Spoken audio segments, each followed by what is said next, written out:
Okay, so the third function here is a gravity offload. Hose A. You're going to open C and A. You're going to have an external pump here. We're talking about gravity. That means we're not going to use our pump. You pull the red tube. You make sure your hose is hooked up to the A valve.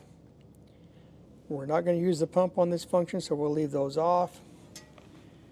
We'll go back to the back.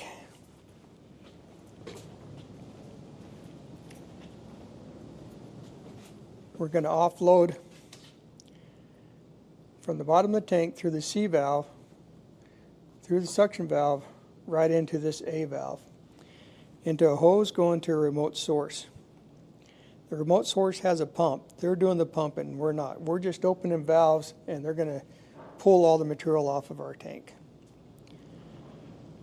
Once you're done with that, the hose is popping up and down. If the tank's empty or you got the material that you need off, you can close this valve at that point.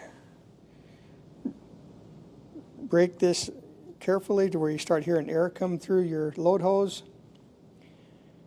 Suck your load hose clean and dry. Walk the load hose up to the remote source. And I forgot to turn the valves off. So you're going to offload through a remote source, use somebody else's pump. When you're done with that, you would close the main tank valve by pushing in this red knob.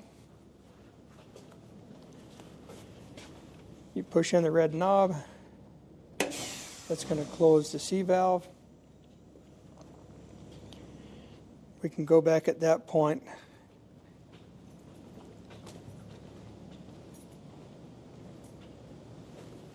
Close the A valve.